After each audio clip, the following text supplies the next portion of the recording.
Bible coaching class ngai kheri nga honan pe teng teng na du na chi bai kan bo ngai tu din ngai to home leng che kon te chu copy zon na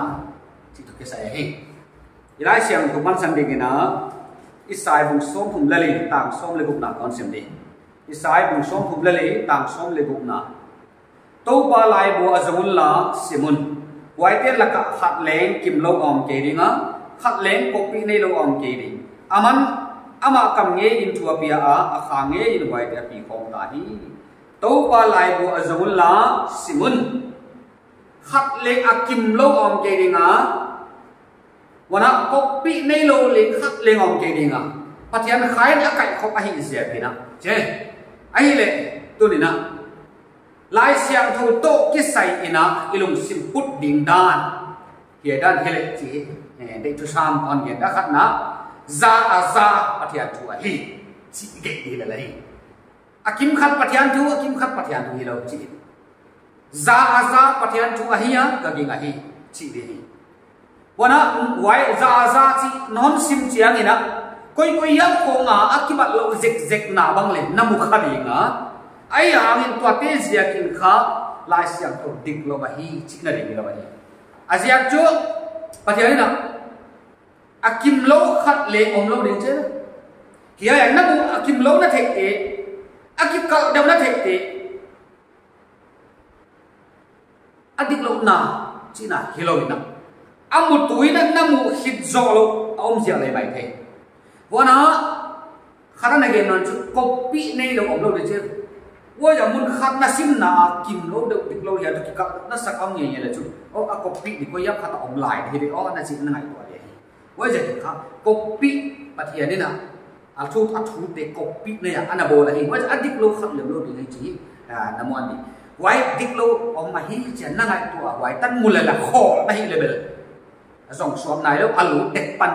a khol fa hi nei wo je na lai siang thu dik lo bio ya te ke kalibo tukun tak ni ya ke na tukun lu ni ya ke da dik tak ni ma chia atu tak zong tak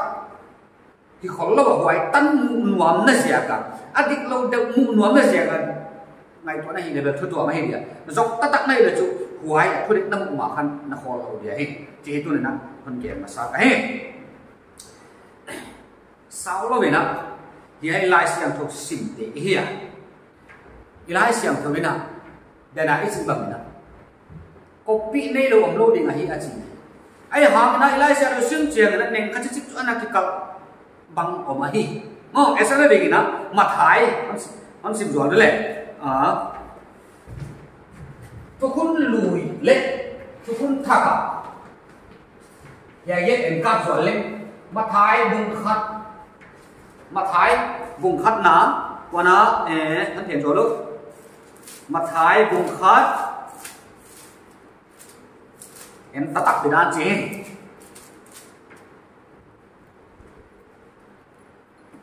mặt thái vùng khát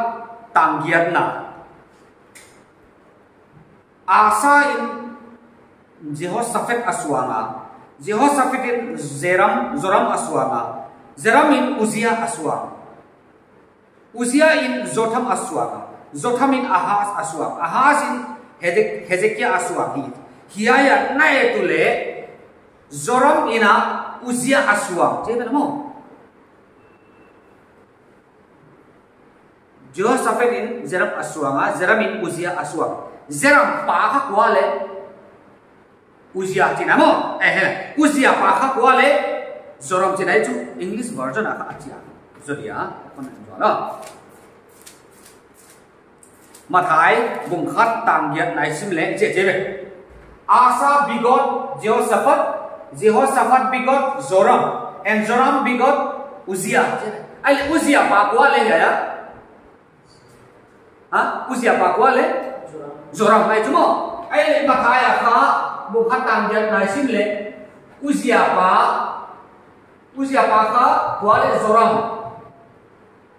ya ebe okay Uzziah pa kha Joram hi ilai siang thu na again na ai le tu na bukharan pe na le chronicle ni na second chronicle bung som ni le guk na Chronicle ni na bung som ni le gup tang khat na he chen ji ha.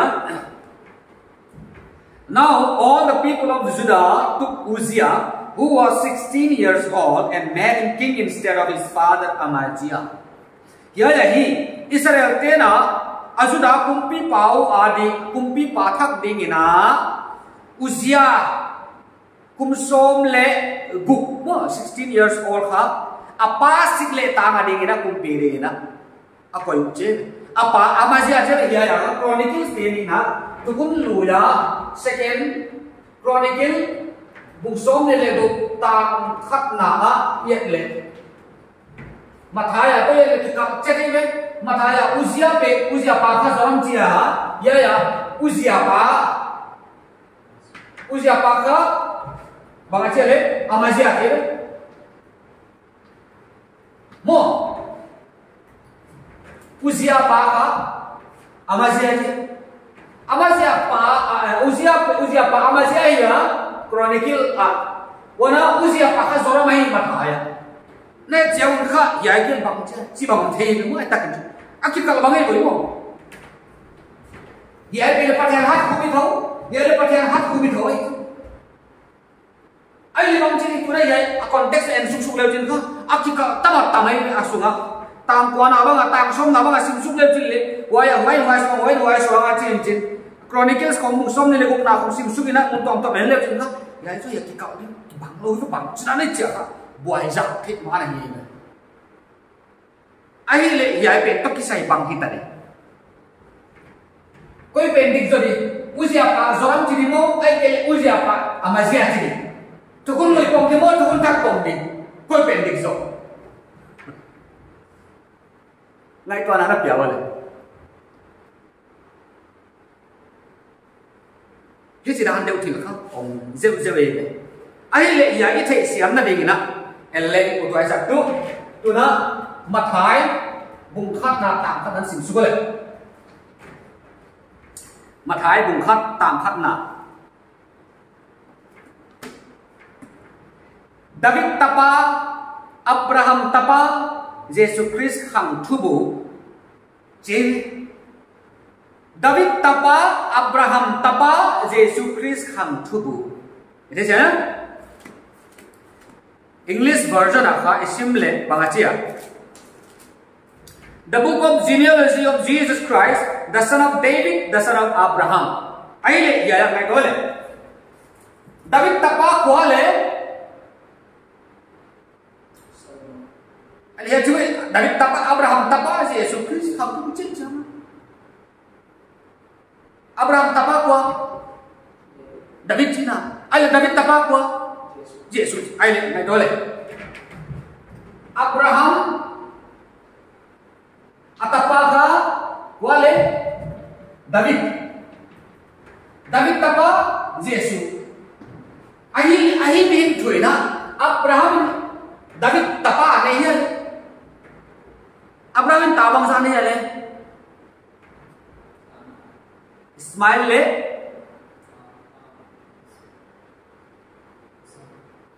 Ismail le Jangan confused. Abraham taha Ismail le Ishak itu. Ayo mau David ngomong kan lah. Ayo le David tapa Yesus cilai le. David ta Yesus ni ya le. David tate laga an simple David ina mangsa ta ni ya le. David tate laga Yesus telkhaya. Telkhaya. Ayo le ya ta mo san ta isi pen kha meaning khen khat nei hi hi chi khai ngai to na lagai ta bele mo ta isi chang kha isula piang nute sula piang khia apiang khia ta chi na kha na hi ha mo na ata apiang ta wala ta isi pen kha apiang hilo descendant mo khang thu Siang tena deh nggak, wah suang itu pengen taat ini aja, wah jadi suang, wah apa lah taat itu kan meaning dia lebe, wah suang aja tuh wah taat ini sih naik taat, ini ama taat macam chỉ là hiện toán lâu khang thu măng lâu na đi ngã hoài suang ít thế vậy giờ cái na ta chỉ tiền bên na ngập biếc chết ta thì thôi thì lên hoài suang cái chỉ chẳng ama ta chỉ là hiện rồi vậy giờ cái lại xem công á yết chú tu na ele apa hiaya zoram usia apa zoram mahi cái chỉ là bên khác Jesus Christ khang thu amang lâu na đi ngã khang hong kisim su kin chin Abraham akipan David ki kala khang tak pi kia wai te la ka khang khat amang lo na dinga min khat ki gen David akipan Jesus ki kala khang tam piomin puja khang amang lo na ding wai suang ki gen su ge tu abang dan na yai mathaya isim chen kha akhang tu amawa pana suak hiang ngoi tenga gen na hilawen chin akhang mo adi sendan du kha amang lo na dinga wai suang cham ki gen su ge ai le tua ga atak takin amal dia pa ko wai dale uzia pa wai dale uzia pa amaja ni mo uzia pa zora me mo atak taga uzia pa amaja ai le matai gel dik lawai dia gel dik lo hi ko lawai aja chu tua khang thuang ki su chiang a kha uzia asain Jehoshaphat aswanga eti asa to Jehoshaphat ki kara zorama bangza ya ki khada chom nai mo waya ama kha aman lok na dinga waya zoram minong kila waya asa minong kila Jehoshaphat minong kila ahi waya ki ma thai adik lok hi to lo chronicle adik lok hi to lo hi le le si bang ya ta suang chi to ta chi pen ai pa la khat yen nai mo wai suang chi le khat ta khat gen na wai ja ki kha hiya en leng kha ta a chi pen to suang a chi pen kha neng kha chi ina focus a lo ja ga hiya te hi adik lo bang sa kha mo in wai ja he ten bang en ni dik lo hin lai sia to le ha ya ha khum na chi wa adik lo tam lo bele ya ki gel bele jan wai chi chia mi lai sia to ten chu ta lo mai za ki ta hen am be ba te te cha ku chi di mo lo ba ni chi te dei tu ni ya hiaya igen te kha athem de le thấy nhá athem là igen abu kim le tha lo athem chawai le igen kha wai ja ki hai chi bang thil koi lak kya na ko na mu le kha na ep tan kha ana nếu kha chi ka thu lu ja de vel la ku cha na mu zo ke le mi mala ki kon tek ni mo mi mala ki kon tek ni question em bang ya ben ile le athai pe ra sia pe chi na hi lo shoot home di and home di in ye kha copy này là hiện chỉ là proof đầu số mi copy ông dia hiện coi khá là copy khá đồng lại dia hiện chỉ cả ít thế dia hiện bây giờ kiến khác anh định lâu được năm một khác hay là lên ngoài đan lục sim anh này kêu là năng ngày tua anh pen Bible tua anh lệ sắc lâu nè ô anh copy thì khác một số lâu thì rồi đi kê về ai kêu lệ vậy các thầy xiêm này bán số lâu được thì rồi đi về thầy xiêm khác ông thiếu gì khoảng em là này tua em là tập thì rồi bây giờ kiến lại sẽ tập đi copy adimai Genesis akipan kila an Allah jun Jesus Christ ki sai bang copy ngena dimai le copy ngena dim wala isai bang ina kumpi Cyrus bang apian ma thama anage copy isai chi kha kum za sa ki mo 700 BC ko aki anaki gelai tabe ai le huaina nidang jamina kumpi Cyrus ki chi kharang piang dinga huaina kamite chi kha kamite ading temple la masak de chi ko yang ane gen ko ame ai le ngai to be mangla chi isai na wai peka ana gen babulon te hong la luwa babulon te kum zali wa le ala ko wela wai babulon kum pi zo ka hong mong kha surya kum pi persia kum pi de wai persia te kum pi pa Cyrus e be ai le chu kum zali pai ta kum zali ma Cyrus ki ka kum pyong piang ni ana gen khom na pen adik ya history adik maya dik lo ya chi ha en legend la cha bo dik pe ke om pe aki tuak lo khio lo wai ja dik ka mi ma lo ba hi ta he na copy ba hi ta he na wana nam ba hi ta le aki gen khol teng le tam tung wana copy nei lo khat le om lo hi chi the ye tu ne kel le ka mu zo lo tam pyong la ya hi ya ke wai ja ki na hu chi bang lu sim ngai to na ne ya Bible dau kha bang yom jen le tu ni na lùng sim ngay qua nào khéng thắt lên một vài sai tu ni nai hai tan yen dia bang hiam dot nok ho ai kele gup tua om na sakam le hi hak inbox ya mai kele comment gup ho malan ko leo chin kha tua banga om te kha en khom to ding zil khom to ding sut khom to ding lai sia thona copy nei nge dai akha sia thona kai kha bai sia tin kha adik lo de hi chi kha et hiak so ma na bai sa dik ki pa hi wai ja kina ku chi bang anaum jen jen le ki so la hello email lo na non ge hiak hi ka nge na hi to pa la tu gen ti tan cha dong ko so le no